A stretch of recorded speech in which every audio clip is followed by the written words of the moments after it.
Army chief ने जो एक स्पीच की, क्योंकि हम इंडिया और पाकिस्तान के ताल्लुकात पर भी बात करते हैं, तो इंडिया और पाकिस्तान के ताल्लुकात के हवाले से ही आर्मी चीफ की पासिंग आउट परेड की सेरेमनी में जो स्पीच हुई, उसमें जहां को एग्जिस्टेंस की बात की गई और नेबर्स के साथ हम चाहते हैं इसकी बात की गई, जिसके ऊपर मैंने बात भी की, प्रोग्राम भी किया। लेकिन उसी के साथ फिर कुछ और बातें भी सामने आई।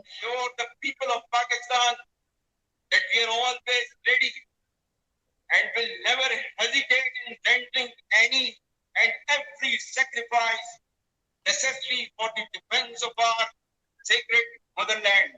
As proud soldiers of the Pakistan Army, we can neither be intimidated nor overawed by mere superiority in numbers and weapons or equipment.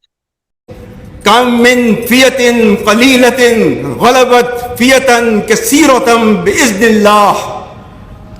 And the translation reads, how many times it happened that a smaller force vanquished a bigger force by the will of Allah.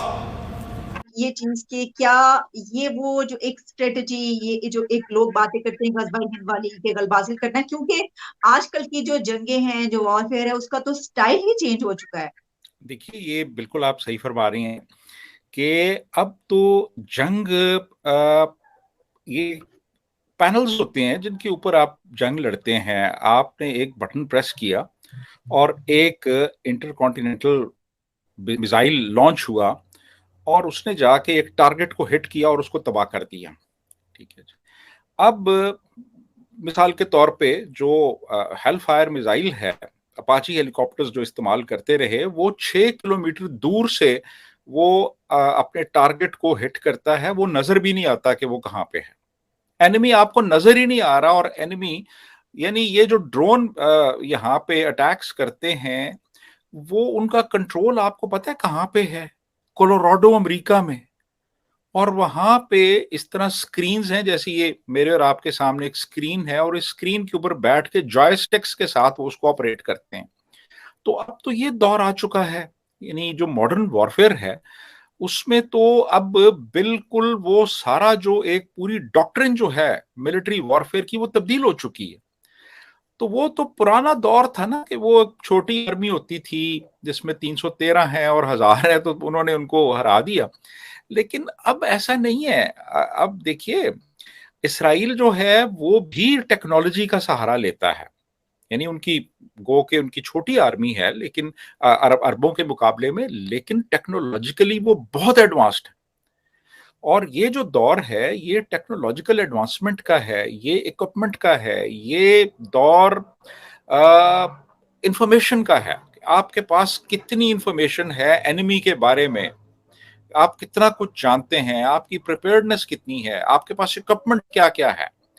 तो अब इस दौर में ये कहना कि वो छोटी आर्मी बड़ी आर्मी को हरा देगी, वैसे तो माफ कीजिएगा 1971 में कोई इतनी छोटी आर्मी तो नहीं थी हमारी, काफी बड़ी आर्मी थी। तो कहने का मतलब ये है कि ज्यादातर मुझे रेटोरिक ही नजर आया इसमें। तो और आने तो हम तो ये कह रहे हैं कि हम तो ये कहते हैं कि हमारी आर्मी तो छोटी है नहीं, हमारी आर्मी तो बहुत बड़ी है, वन ऑफ द बिगेस्ट। और क्या जाता है दुनिया में छठी, पांचवी, चौथी, इस तरह की बातें होती है, तो छोटी तो हम कह ही नहीं रहे। लेकिन बात यह है कि आजकल तो जिस तरह आपने बताया कि जो सिस्टम हो चुका है, फिर ये कि भाई, लेकिन ठीक है, अपने जवानों को आगे वो जज्बा देने के लिए सब जो कुछ मुल्क के अंदर हो रहा है, बहुत कुछ किया जाता है। लेकिन इसमें जो है वो जाहिर है कि टेक्निकली अगर हम देखेंगे तो ये बात तो नहीं होगी। अच्छा, इसके साथ क्या आपको ये भी लग रहा है कि इससे पहले, क्योंकि हमने देखा है कि बड़ा ही एग्रेसिव नैरेटिव आया DDISPR की स्पीच पे, और फिर उसके बाद अब ये को एग्जिस्टेंस की बात की गई, तो क्या ये गुड कॉप बैड कॉप वाला चक्कर तो नहीं? जी, मेरा ख्याल है कि ये देखिए, असल में मैं नहीं समझता कि इस किस्म की बातें हमें की जानी चाहिए। एक तरफ हम अच्छे फ्रेंडली रिलेशंस की बात करते हैं, नेबर्स के साथ ताल्लुकात बेहतर बनाने की बात करते हैं, और हमें कौन थ्रेट दे रहा है? हमें किसी ने थ्रेट नहीं दी, हमें कोई इंटिमिडेट नहीं कर रहा। और इसके बावजूद अब इस किस्म की जो स्टेटमेंट्स हैं, इस तरह के बयानात देना, बेसिकली पब्लिक कंजम्पशन के लिए होते हैं ये। ये इसलिए होते हैं जी कि लोगों को बताया जाए जी कि हमारा ये स्टांस है, और कोई ये ना कहे जी कि इन्होंने जी कुछ कश्मीर पे कॉम्प्रोमाइज कर लिया है, या इन्होंने कोई इंडिया के साथ कोई समझौता कर लिया है, या कोई और ये पीछे हट गए हैं, बैकफुट पे चले गए हैं। तो इस चीज को न्यूट्रलाइज करने के लिए इस तरह की रिटोरिक का सहारा लिया जाता है, सिर्फ अपने आप को बताने के लिए कि नहीं भाई हम तो अब वहीं खड़े हैं जहां पहले थे, हमने कोई लचक नहीं, हम नहीं लचक दिखा रहे किसी किस्म की, हम कोई समझौता नहीं कर रहे। तो बेसिकली ये इस तरह का एक कंजम्पशन के लिए, लोगों की कंजम्पशन के लिए, और जो मुखालिफिन है उनकी कंजम्पशन के लिए वो इस किस्म के बयानात दिए जाते हैं, और इनमें कोई सब्सटेंस नहीं होता है इस किस्म के बयानात में।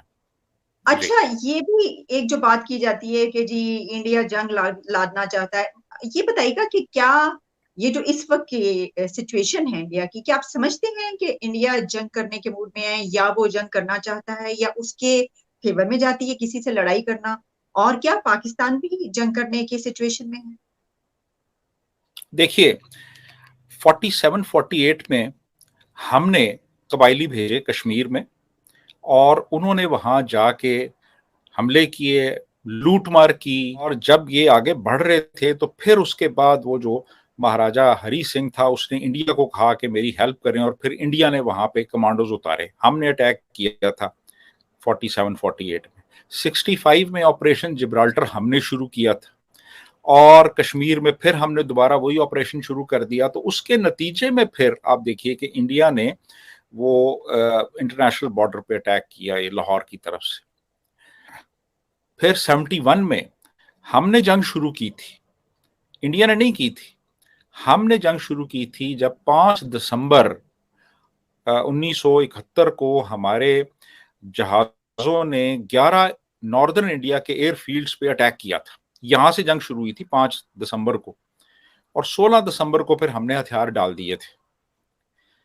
फिर कारगिल हमने किया था कि वो एक अनरिटन अंडरस्टैंडिंग थी कि सर्दियों में हम भी पीछे आ जाते थे, अपने मोर्चे छोड़ के वो भी पीछे चले जाते थे।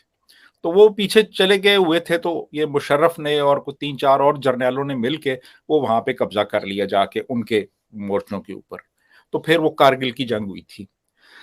तो कहने का मतलब ये है कि जंगें तो हमेशा हमने शुरू की, और हमने हमेशा एक कह लें कि जारहियत की, सच्ची बात है, इसको एक्सेप्ट कर लेना चाहिए। ये असगर खान जो हमारी एयरफोर्स के एक 4 स्टार जनरल थे, वो खुद अपने इंटरव्यू में ये बात तस्लीम कर चुके हैं कि इंडिया से हर मर्तबा जंग हमने शुरू की और हर मर्तबा शिकस्त हमने खाई। ये असगर खान कह चुके हैं, वो मौजूद है यूट्यूब पे, वो उनका वो जो इंटरव्यू है आप देख सकते हैं वहां पे।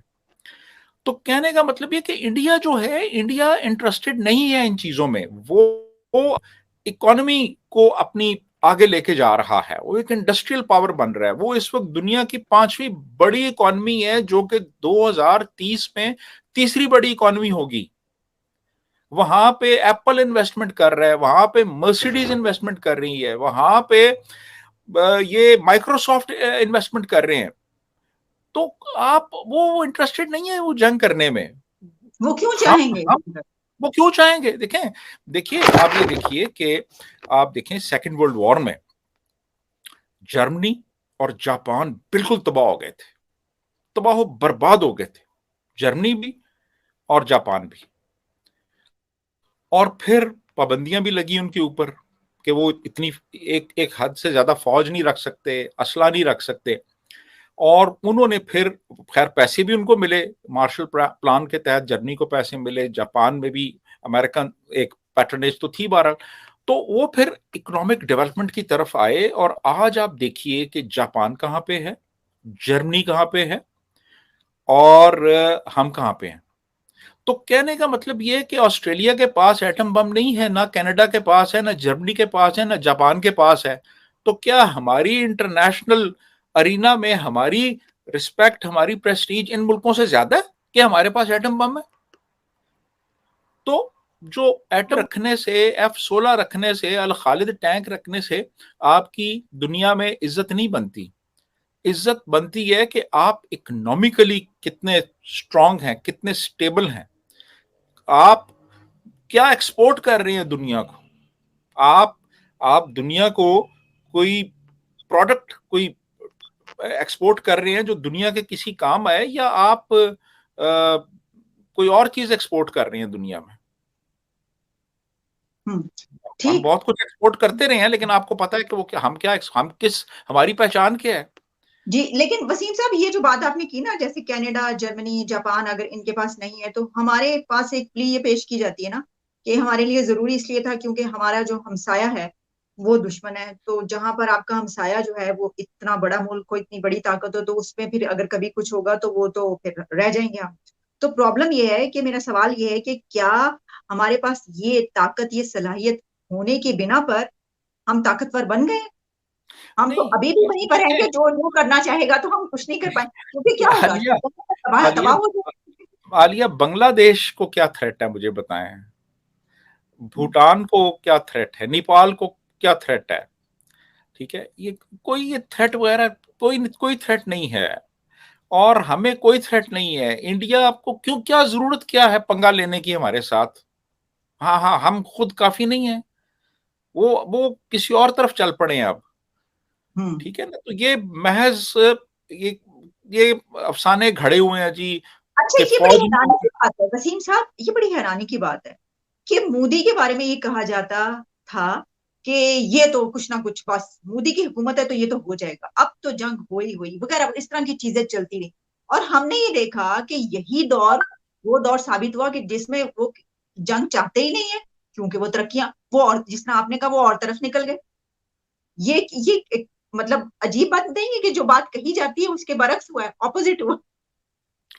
देखे ना, वो तो लाहौर आ गया था, वो तो नवाज शरीफ से मिलने के लिए लाहौर आ गया था, जिसके बाद एक हफ्ते के बाद हमने पठानकोट में दहशतगर्दी कर दी। वो तो लाहौर आ गया था। वो तो उससे पहले आप देखें, वो वाजपेयी, वो आ गया था यहाँ पे, पाकिस्तान आ गया, लाहौर आ गया था, वो भी आ गया था, वाजपेयी आ गया था, और मोदी आ गया था। ठीक है जी, उससे पहले और भी लोग आते रहे यहाँ पे, तो उनको इंटरेस्ट नहीं है इन चीजों के साथ कि कोई लड़ाई लड़ी जाए, कोई एक मार कुटाई की जाए। नहीं, ऐसा नहीं। वो अमन चैन से रहना चाहते हैं।